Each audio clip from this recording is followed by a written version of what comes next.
During the opening years of the Second World War, the German Luftwaffe earned itself a fearsome reputation.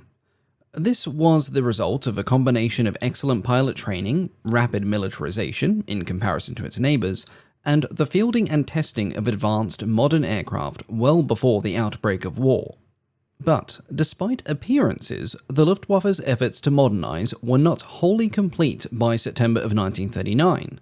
Indeed, even as late as 1941, the Germans were still fielding a few aircraft types that, on the face of things, were wholly outdated. One of these is the subject of today's video, the Henschel Hs 123. It holds the dubious, though undeniably interesting distinction of being the last biplane combat aircraft operated by the Luftwaffe. Designed for dive bombing and close air support, it was quickly overshadowed in both fame and effectiveness by the far more modern Junkers Ju-87 Stuka, which entered service alongside it in the autumn of 1936. But appearances can be deceiving, and although it was outclassed by the Stuka, this plucky little biplane still went on to enjoy a long and remarkably distinguished career. So, let's start at the beginning. The company behind it, Henschel & Son, had a long and respectable history that started in the mid-19th century. Their roots were not in aircraft at all, but in locomotives. By the turn of the 20th century, they had become Germany's largest locomotive manufacturer.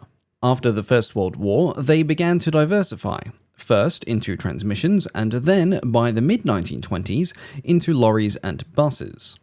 When the Nazis came to power, they became steadily involved in military production as well. Eventually, they grew into an industrial heavyweight. They were the sole producer of the Tiger I heavy tank, a license builder for the Dornier Do-17 bomber, and manufacturer of the HS 129, the rather pugnacious Duck ground attack aircraft, which could be fitted with an impressive 75mm gun. Their first foray into aviation, however, was far less outlandish. With the Luftwaffe seeking new aircraft types as part of Germany's rearmament policy, Henschel saw a profitable opportunity to devote some of its capacity towards aircraft production.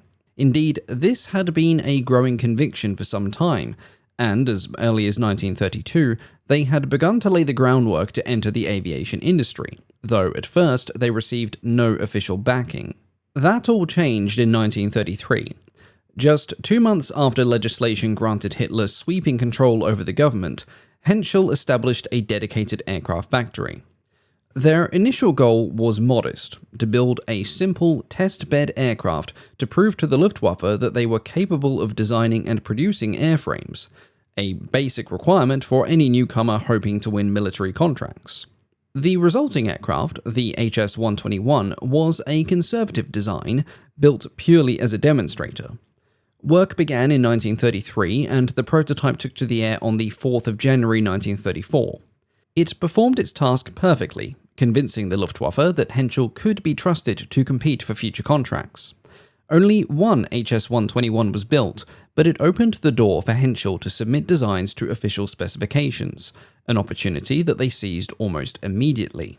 Just a month after the maiden flight of the HS 121, the Reichsluftfahrtministerium, the German Air Ministry, announced a design competition for a light single-seat dive bomber.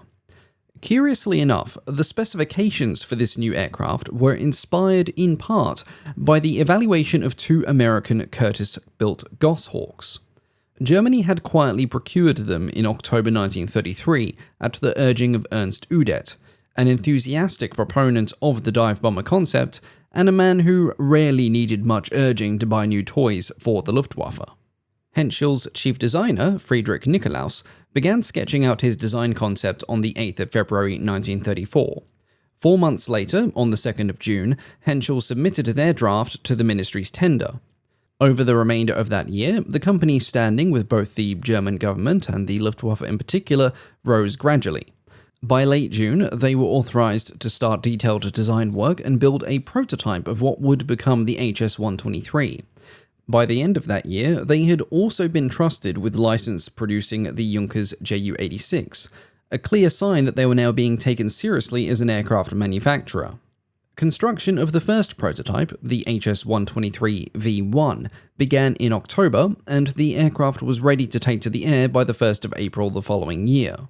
When it finally stood on the airfield, painted in a stark white with only a red tailband for contrast, the HS-123 was a compact little machine.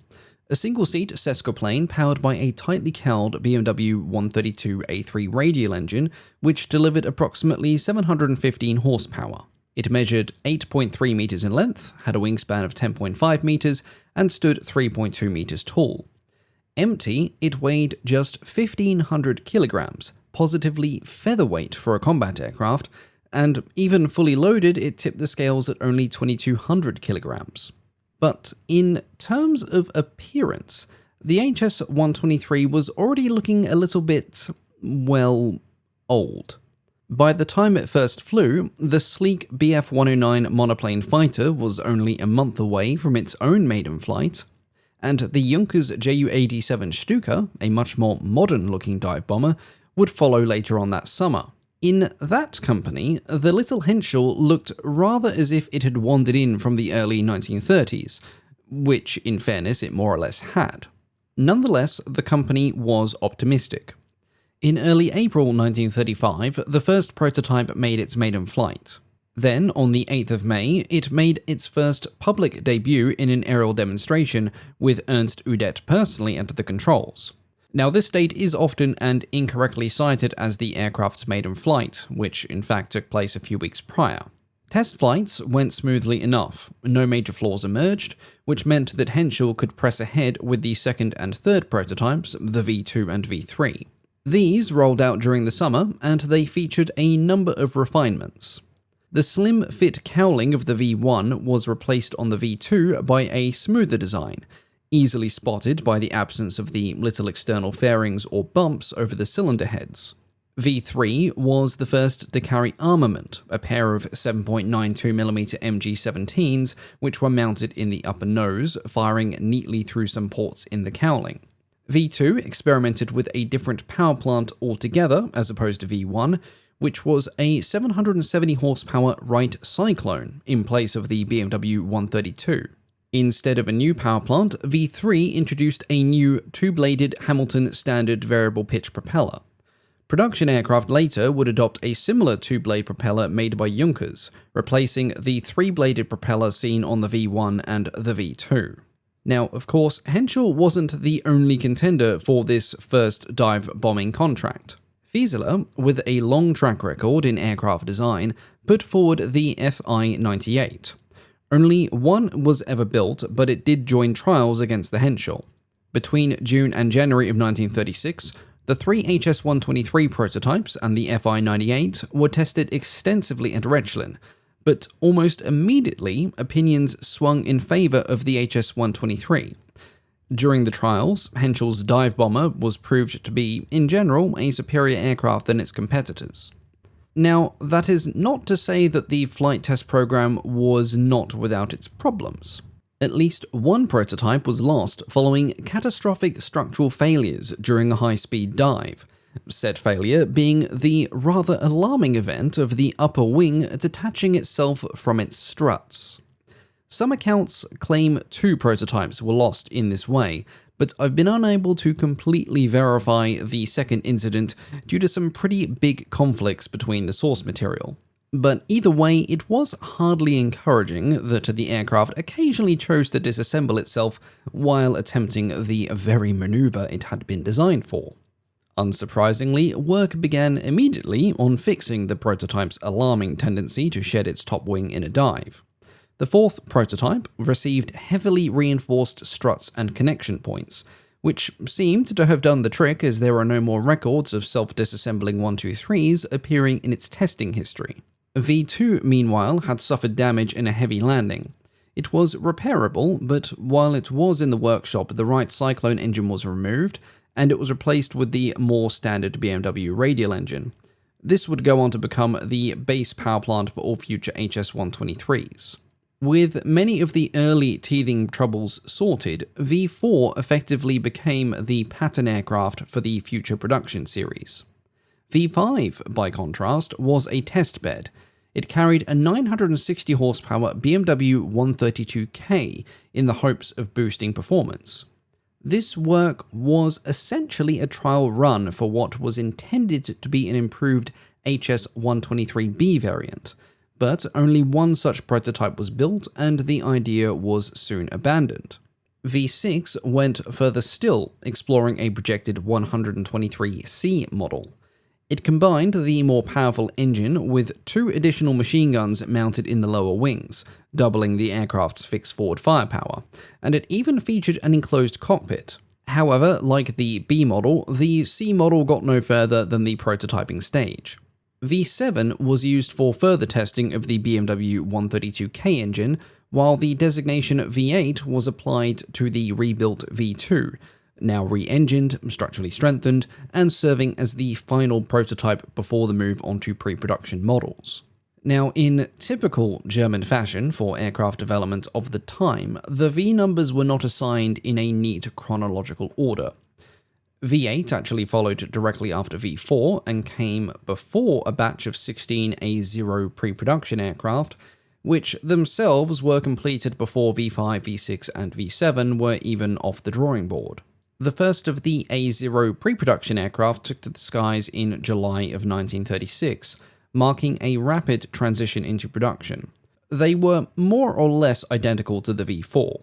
As for the production aircraft themselves, sources do differ on which engines they initially received.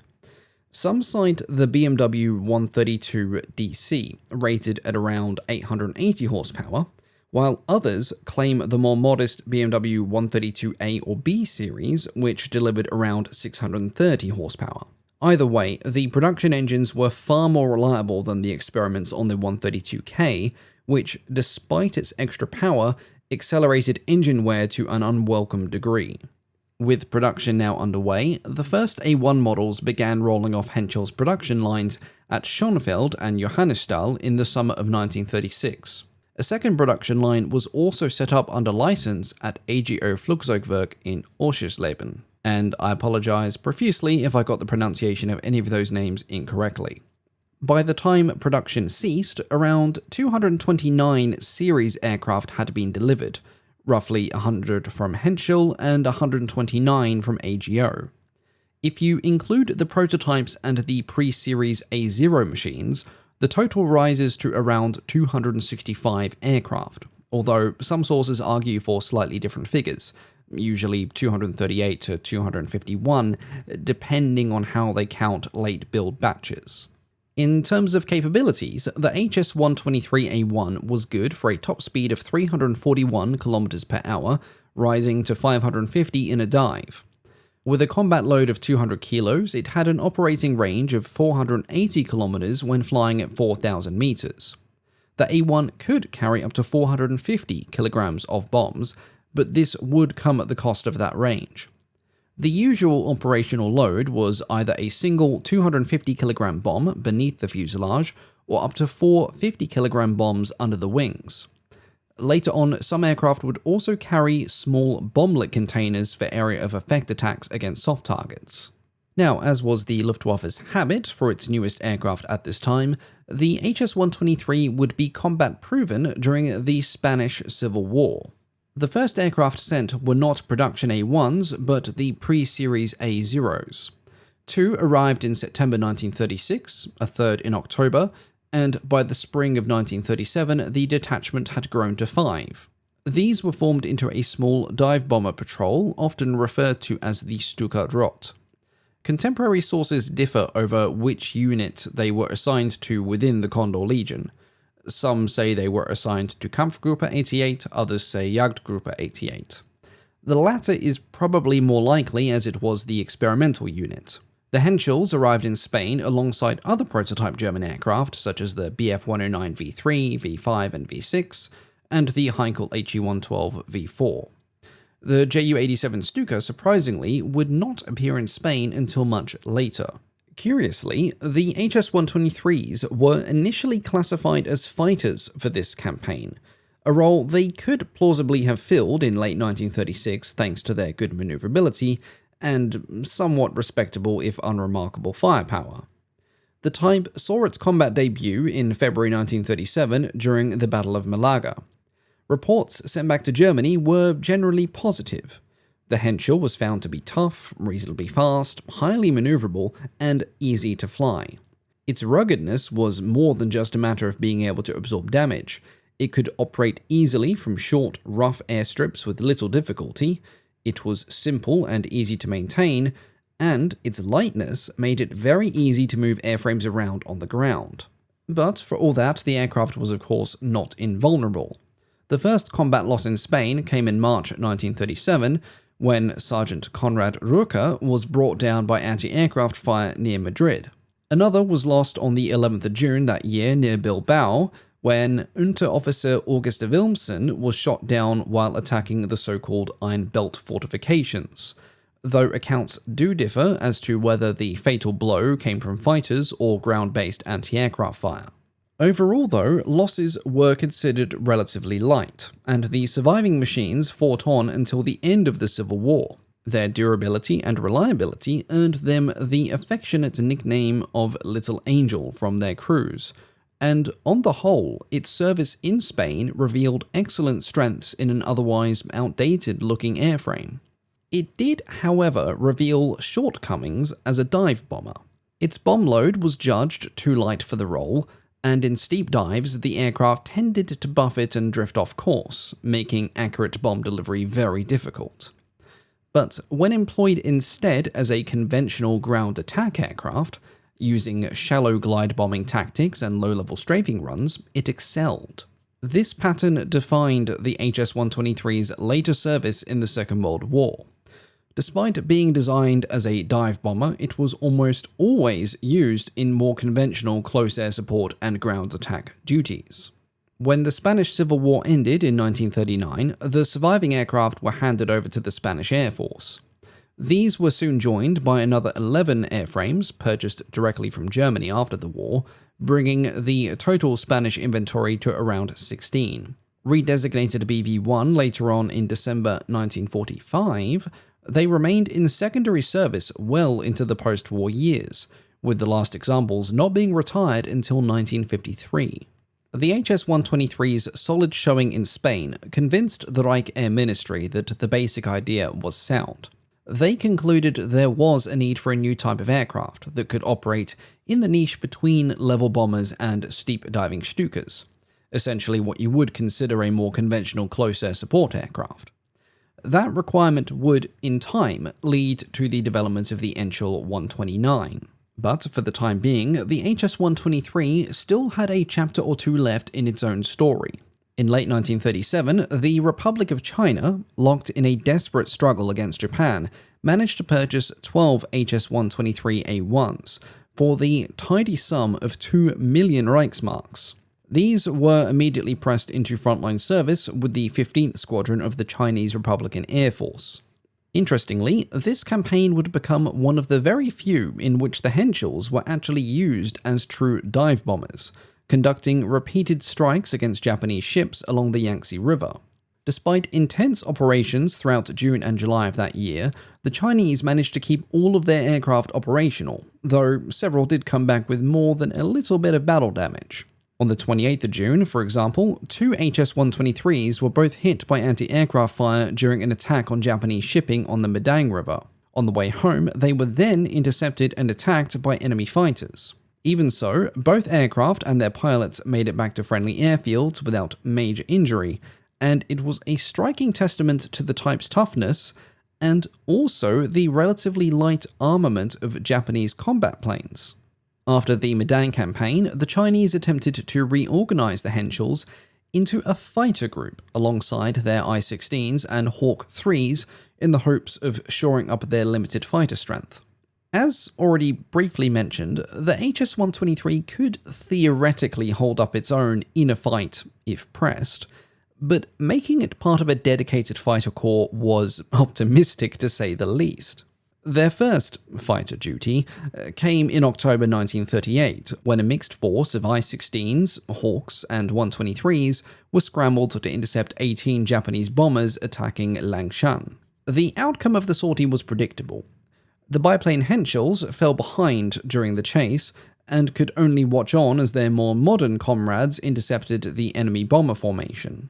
Following this, it seemed the Chinese couldn't quite make up their minds on how to use the 123. Between October 1938 and mid-1939, the aircraft were assigned to various units under various designations. Sometimes they were used as ground attack aircraft, and sometimes they were thrown into duties as fighters or interceptors. Unsurprisingly, they proved quite good at the former, and quite atrocious at the latter. Unfortunately, I can't go into too much detail on their service here, as official records of what they got up to are remarkably sparse. But what can be said is by August of 1939, a shortage of spare parts and the sheer difficulty of maintaining such a small and aging fleet led to their retirement after roughly 14 months of hard-fought service. Now at this point, back in Germany, the future of the HS-123 was beginning to look grim. The Luftwaffe had always looked on the type as nothing more than a stopgap, and with the far more modern Ju-87 entering service in 1936, and production of the HS-123 itself ceasing in the autumn of 1938, the little biplane seemed destined for early retirement. Compounding this, that same year, the Führungsstab, or the Armed Forces Staff, conducted an exercise, the exact nature of which sadly has been lost to time, that convinced them that the HS-123, or indeed any aged aircraft of its type, had no further role to play in future conflicts. They dismissed the lessons of the Spanish Civil War as irrelevant, reasoning that those battles had been fought with relics from an earlier time. As a result, the HS-123 was quickly relegated to training duties, and both Henschel and AGO were ordered to scrap all of the jigs and tooling that was used for production, barely 18 months after the aircraft had first entered frontline service. And at that point, the biplane story appeared to be more or less over. In April 1937, just 2 groups were still operating the type, and by the outbreak of war in Europe in September 1939, only a single combat unit, Lehrgeschwader II, retained any HS-123s at all. The Luftwaffe had worked hard to re-equip its dive bomber squadrons with the Ju-87, which was judged far better suited for the coming conflict. But the Henschel 123 was not to be written off so easily, and its wartime service would quickly show that this obsolete aircraft still had some usefulness. On the eve of the invasion of Poland, Lehrgeschwader II was moved from its base in Tutów in northeast Germany to the Polish border. 39 HS-123s would take part in the campaign. Although officially considered obsolete by the High Command, their performance in Poland would surprise many, and it would help shape their future use in later operations during the war. Losses during the Polish campaign were remarkably light. The HS-123 suffered a loss rate of just 7.6%. The Ju-87, in contrast, suffered a 9.2% loss rate. Now, to be fair, the Stukas were generally tasked with the riskier and more dangerous missions, but the figures do suggest that the HS-123 was far from useless on the modern battlefield. One of its most important qualities was its sheer simplicity and ruggedness. The aircraft could operate from the roughest of improvised airstrips with little trouble, allowing it to keep up with the rapidly advancing army, and ground crews consistently praised it as simple to maintain and utterly dependable under harsh field conditions. That final trait alone would prove to be invaluable in the grueling campaigns that were to come, especially on the Eastern Front during Operation Barbarossa, where anything that worked reliably in mud and snow was worth its weight in gold. But before Barbarossa, there were other campaigns to fight. For the invasion of France in May 1940, LG-2 was redeployed westward, with 45 serviceable HS-123s on hand at the start of the campaign. On the 10th of May, the opening day of the offensive, the Henschels successfully attacked Belgian troops attempting to demolish key bridges over the Albert Canal. Later that same day, they provided close air support for the advancing panzers in Luxembourg and the Ardennes. 3 days later, in cooperation with more German armor, they carried out a devastating strike that broke up 2 French divisions holding positions on the River Deel in Belgium. With the Ju-87s focusing on tactical bombing, the HS-123 remained the Luftwaffe's primary dedicated close air support aircraft, and it was, in that sense, irreplaceable. By the 21st of May, LG-2's HS-123s were operating from Cambrai, making them the most forward-deployed Luftwaffe units in the campaign. The coordination between the air crews of this unit and German ground forces in those weeks was unmatched. Forward liaison officers, equipped with radios, could request airstrikes and in many cases see them delivered in lightning-fast time. Ju-87s typically took 45 to 75 minutes to arrive for a strike, but the nimble little Henschels averaged just 10 minutes. That kind of responsiveness allowed German forces to break up counterattacks and flanking moves almost in real time. It was a remarkable demonstration of combined arms warfare, and at the heart of it was an obsolete little biplane. By the end of the French campaign, it would be fair to be expected that this aircraft would finally be allowed to be retired, its job well and truly done. Yet, such was its reputation that Lehrgeschwader II only partially re-equipped with Bf-109s, keeping a smaller number of HS-123s in service. The 32 aircraft withdrawn to make room for the 109s were then brought back into frontline service in early 1941 to reinforce LG-2 for the Balkan campaigns. The brief Yugoslav campaign that preceded the invasion of Greece gave LG-2 just 12 days of operations, during which only a single aircraft was lost. In Greece too, they saw little serious action. The Royal Hellenic Air Force, already worn down by 6 months of fighting the Italians, was swiftly overwhelmed by German lightning strikes carried out by Bf-109s and Ju-87s. By the end of the campaign, with Athens in German hands, only 2 HS-123s had been lost in the fighting.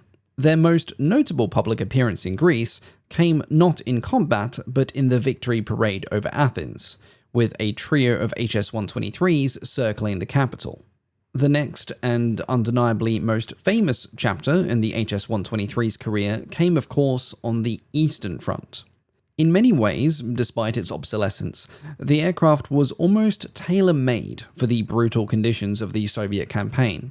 Its rugged construction and mechanical simplicity made it far easier to keep flying than the more sophisticated types, a blessing for ground crews trying to keep aircraft operational in the mud, snow, and freezing cold. At the start of Operation Barbarossa in summer 1941, Lehrgeschwader II still had 22 HS-123s on its inventory, 17 of which were serviceable. Operating alongside 38 Bf-109s from bases in northern Poland, they supported the left flank of Army Group Center, striking enemy airfields and providing direct support to ground forces. In late August, the group was then redeployed north to take part in the fighting around Leningrad. By that time, the HS-123 had already been out of production for almost 3 years. 99 had been lost across Spain, China, and the early campaigns in Europe, leaving roughly 152 available by the summer of 1941. By the end of that year, the number had dropped further to about 140, and the surviving aircraft finished the year by supporting the 3rd Panzer Group during the winter battles outside Moscow. Now, at the conclusion of the year, the surviving Henschels were withdrawn to Germany to help form Schlachtflieger I, a dedicated ground attack wing that would eventually field a mix of Henschel 123s, Bf-109s, Focke-Wulf 190s, and the new Henschel 129. The wing was formally established on the 13th of January 1942, but could initially muster only 3 HS-123s, with more being added later. That was because the start of the year also brought some long overdue modifications, the addition of which obviously put them out of action for a few weeks whilst they were being updated. This included armor plating for the pilot, and the removal of the neat-looking but very impractical spatted undercarriage fairings, which had a habit of clogging up with mud on the Eastern Front. After 1942, the HS-123's combat record does become harder to trace. By then, the type was well and truly feeling its obsolescence, and it was generally relegated to secondary roles, and often in small detachments. Nevertheless, even here it remained surprisingly effective. In fact, Field Marshal Wolfram von Richthofen, commander of the Flugzeug 8, went so far as to propose in early 1943 that production of the 123 should be restarted. This idea was investigated briefly, But it soon became apparent that all of the jigs and the tooling had been scrapped back in 1938, which rendered this impractical, and in any case by 1943, the German aircraft industry had been told to concentrate on fighter production to defend the skies above Germany. For the Luftwaffe, it was unfortunate, because the type's usefulness in rough field ground attack work was never in doubt, and a simple, cheap, rapidly easy-to-manufacture aircraft could have come in handy. With only 229 production aircraft ever built, the HS-123 was always going to be a rare commodity, yet its battlefield impact and reputation were out of proportion to its numbers. The respect it earned, particularly on the Eastern Front within the Luftwaffe, was such that at least 10 new, and I say new in air quotes, aircraft were cobbled together entirely from salvaged parts or wrecked machines, simply to have a few more available for LG-2. After its formation, Schlachtgeschwader 1 brought the remaining 123s back to the front, first supporting the drive into the Crimea, and later the advance towards the Caucasus. By July 42, only 6 were reported as serviceable, but they soldiered on. When the unit returned for another tour of action in May 1943, a dozen of the venerable biplanes were still on strength, as several had been once again rebuilt. They continued to be used effectively well into 1944, flying one by one until either lost by attrition or enemy action. By the time the very last HS-123 was written off in mid-1944, the type had been in frontline combat use for 6 years.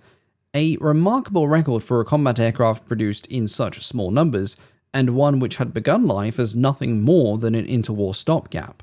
Unfortunately, due to said small numbers and said very intensive career, no examples of this aircraft survive today. The last known example, which had served in Spain, was scrapped in 1953 after a landing accident made it irreparable. Nevertheless, the HS-123 story is a remarkable one. An obsolete biplane admired by ground crews, pilots, and even senior commanders during the Second World War. Its title as the last combat biplane of the Luftwaffe might have sounded like a backhanded compliment, were it not for the fact that it was born by such a tough, effective, and in its own way, legendary machine. As always, thank you all so much for watching, and a big thank you, of course, to the Patreon supporters and YouTube members who help keep this channel going. And of course, a special thank you to our Wing Commander tier members, our highest tier supporters, and a warm welcome to Jay Schuren, who is the newest member of this special group. Now, there is a updated and new video format coming to the channel soon, and I'm hoping to discuss this in a bit more detail in a live stream in the near future. I was meant to do one earlier on this week, but other things unfortunately got in the way. Jury duty is now over, so I'm back to sort of working on things full time again, thank goodness. So keep an eye out for a more regular video schedule once again.